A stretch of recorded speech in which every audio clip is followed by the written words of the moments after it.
And then overcrowding usually means more when you're like cooking like a steak, a tenderloin, meatballs, it isn't so bad.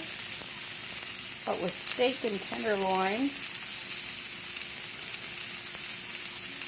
you don't have consistency in your cook, and it's all going to come out differently.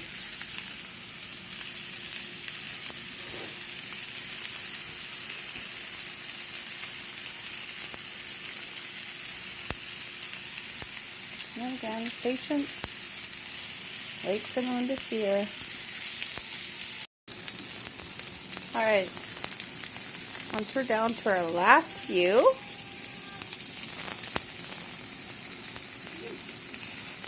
I'm going to have them in there, and we're going to deglaze. Deglaze the pan. The beer, wine, your choice.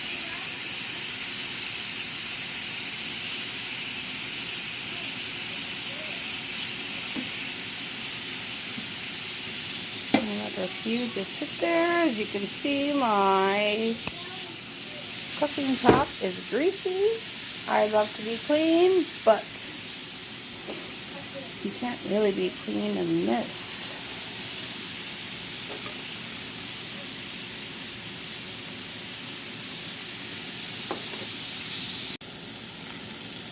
Okay, now that we have that going, deglaze it. Deglaze it again and turn our temperature down to medium. Now we have some warm water, some flour,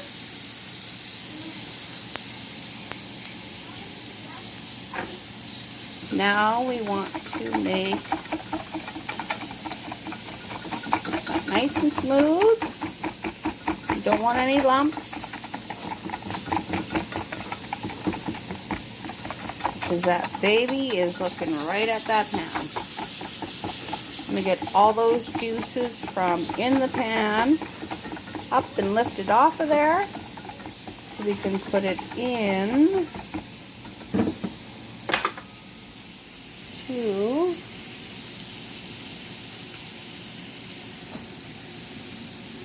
seared,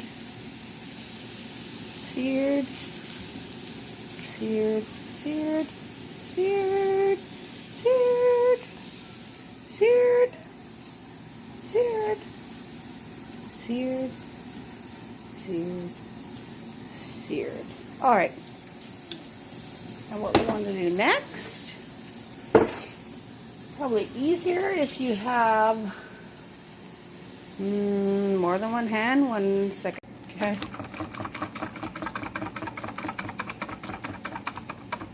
This gone. I need a little bit more flour.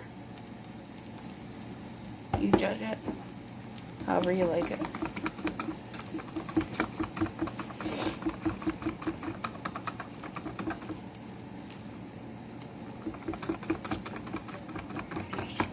Okay, now we want to put that in to our pan.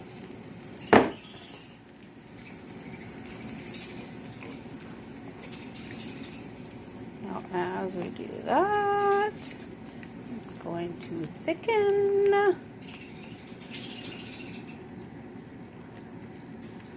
As you can see. Alright. It's thickening. As you can see. Turn your heat down low. Add some more water.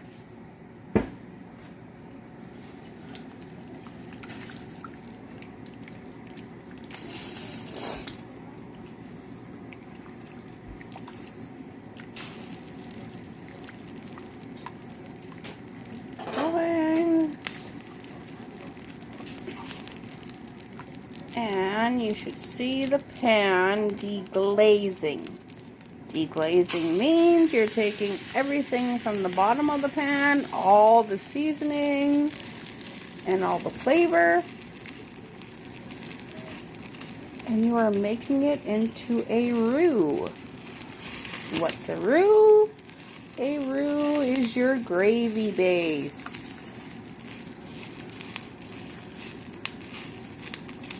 We need this to put into our stew. That's going to be baked.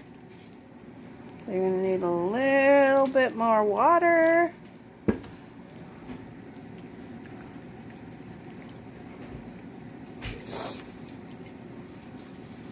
If you want to do 1 part water, 1 part milk, or heavy cream, that's all right.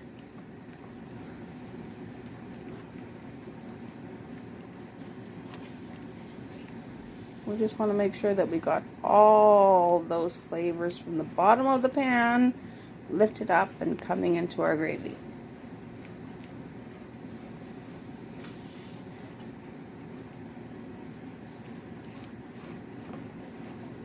And you're just going to keep going.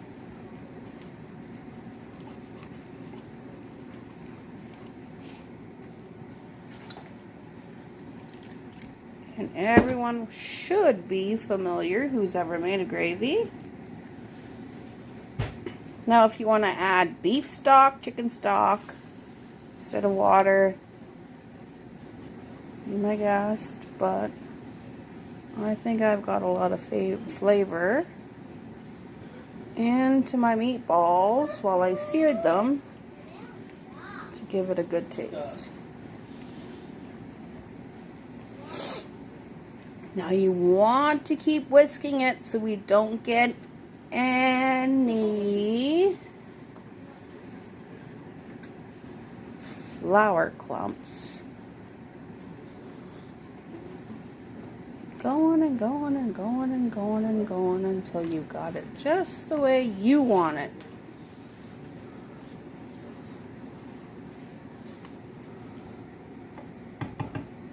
Do a little bit more water just so I can coat all of my meatballs that I just made.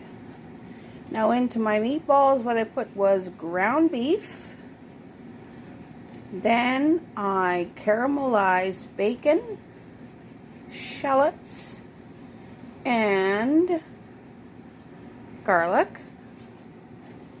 And then I threw that right into my batch of ground beef with some salt, pepper,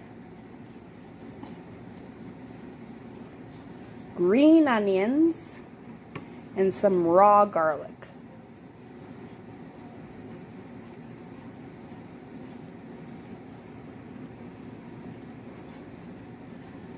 The only reason why I didn't add salt was because my caramelized bacon and onions and garlic were salty enough, so I didn't need any more. But it's all to your taste and how you like it.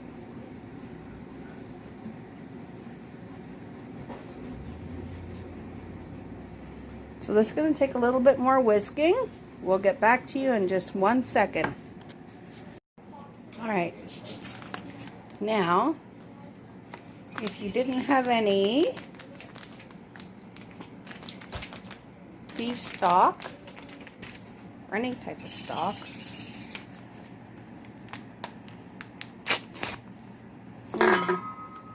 for your jus, we are going to add brown gravy mix. Okay, so I got some warm water here. I'm gonna empty it in there. I think we all know how to use a gravy mix. Mix that up.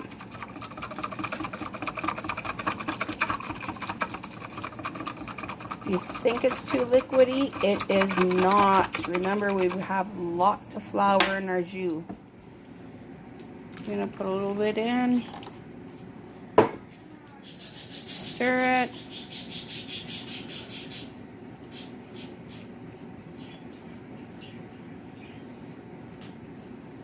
Like so.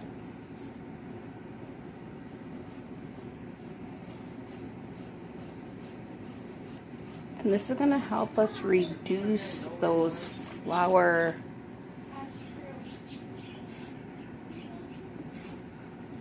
yuckiness, is what I call it. You don't want any lumps. Some more in. Go by eye.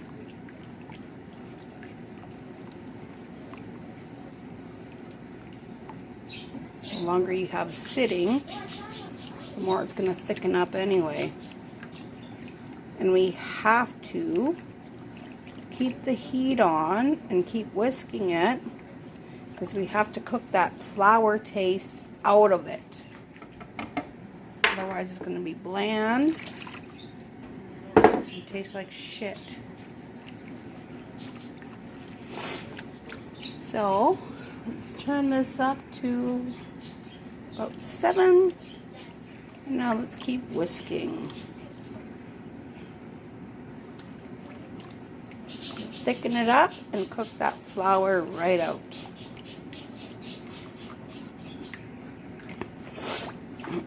I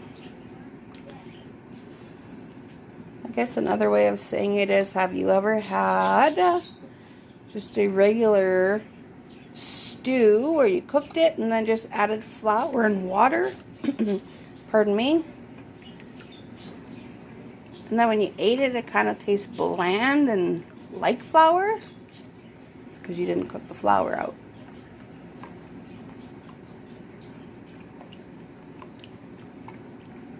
So let's leave that for a second and let it come to a boil.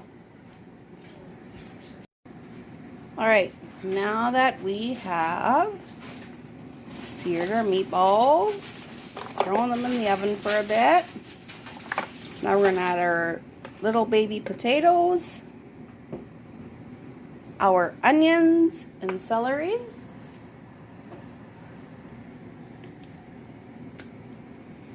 We're going to mix it up.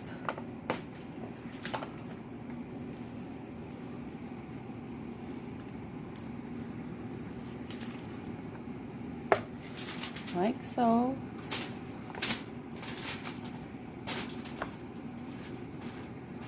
Put our gravy in there.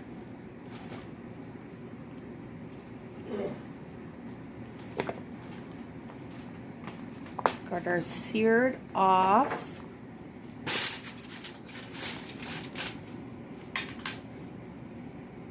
meatballs. Now, why do you sear off a meatball? For any meat is to lock in the juice and the flavor.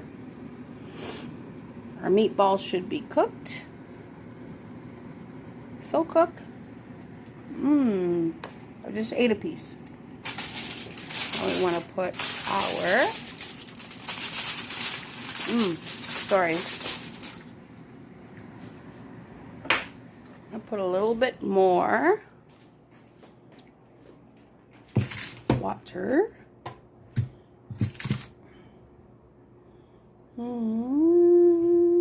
Sorry, I got a small tank.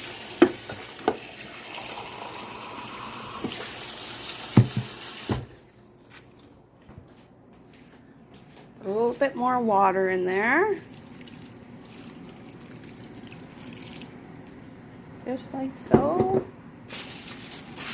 Put our aluminum foil back on there. And you can put whatever in your stew. I'm just doing it simple. Like I said, with carrots, celery, and onion. And then I'm going to put the temperature up to 300. I'm going to bake it. And then we're going to put it in the oven. No. Or you want, okay, put it in.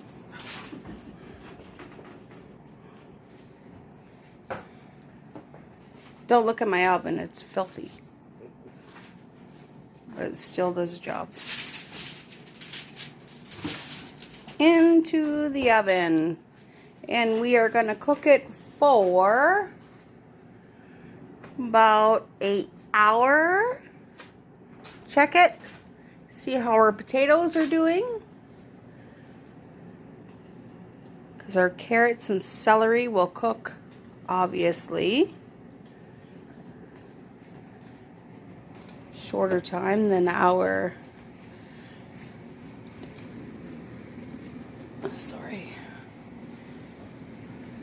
our potatoes. So in the meantime, we can clean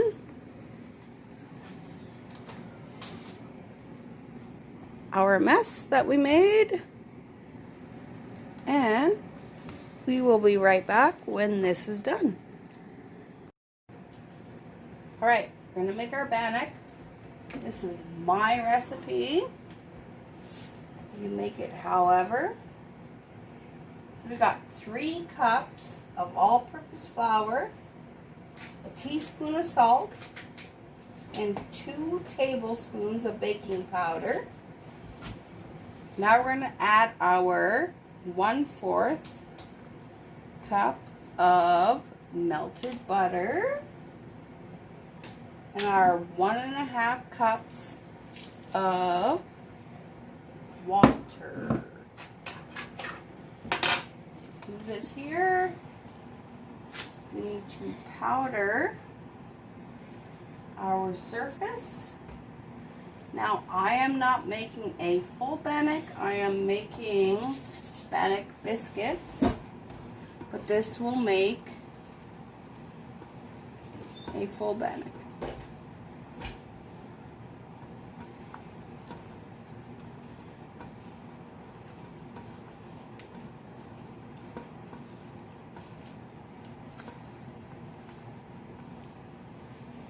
Now, as you can see it with the consistency, it's not good. I'm going to add a little bit more flour.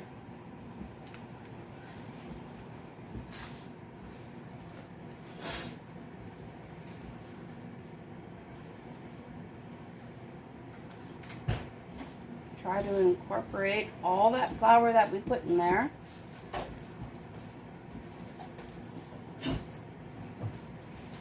You're going to have big bannock hands.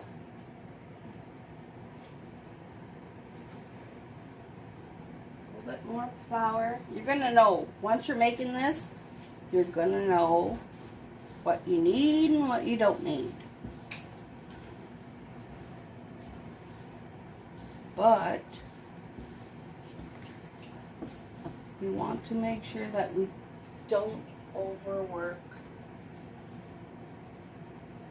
the dough.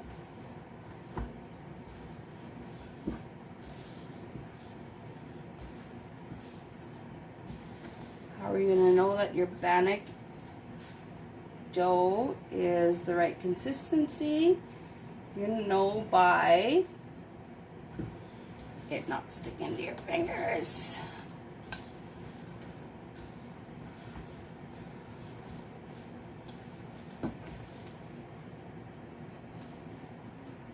A bit more.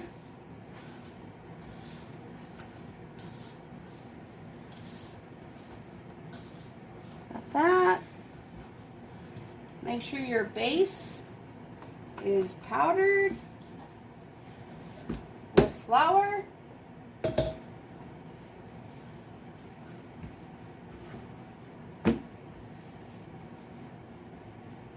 Just work that baby.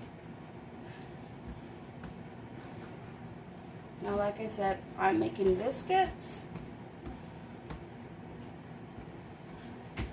You want to make a bannock with this, it's fine. Making biscuits, you do not need a rolling pin for this. And then you lay it out how thin or thick you want it. My family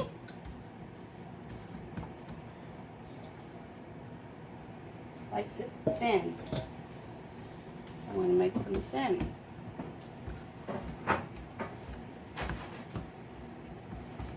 Thin and crispy. So we're going to take, I don't know what that is.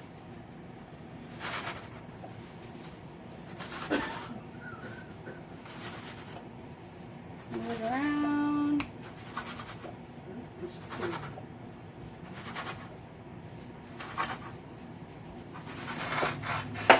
Make little biscuits. You know, all know what biscuits look like.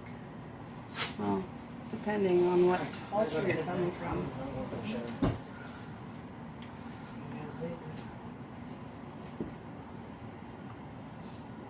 We are putting them in a floured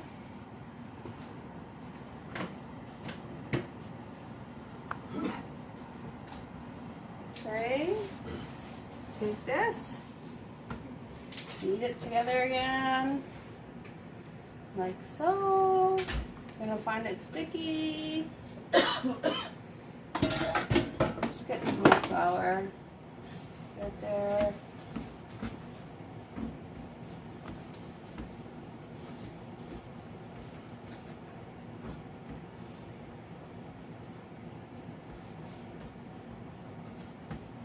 Like I said, my family likes them thin. My kids and my husband.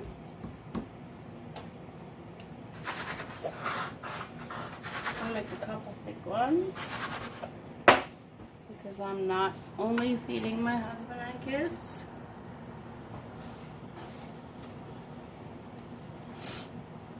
Do the same dang thing that you did before.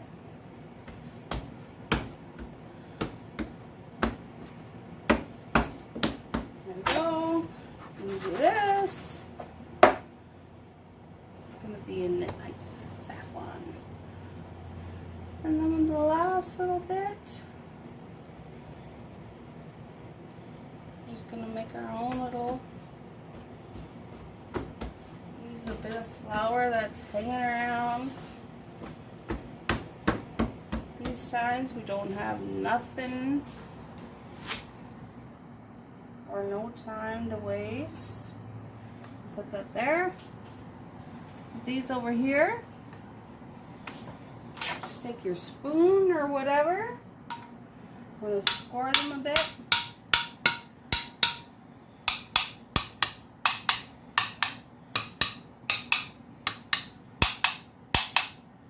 Just to make sure that we get a constant cook on them. Now our meatballs are on top. We're going to put our bannock at the bottom. Put those in there. And we will leave them for about 25 minutes. And then we're going to check them and turn them over. One thing I forgot to tell you is let's put our temperature up to 350.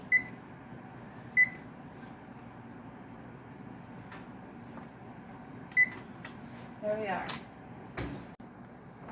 We want to have a crisp and golden crust on our bannock biscuits. And we will be right back to show you what it turns out to be like. Ooh, it's a heavy baby. Alright. There is our meatball stew, which looks perfect. Got all our veggies, our meatballs that were, Mr. Cameraman, what were our meatballs? What did we do before we put them in the oven? There you are. And now we have our bannock biscuits that are perfect. Golden brown on each side. Yes, some of them aren't consistent, but there's no consistency in Bannock. Sorry. Bannock is Bannock. There we are. So it's all good. We'll let it set for a bit, and then we're going to plate it up. So join me again in a little bit, and we will set it up.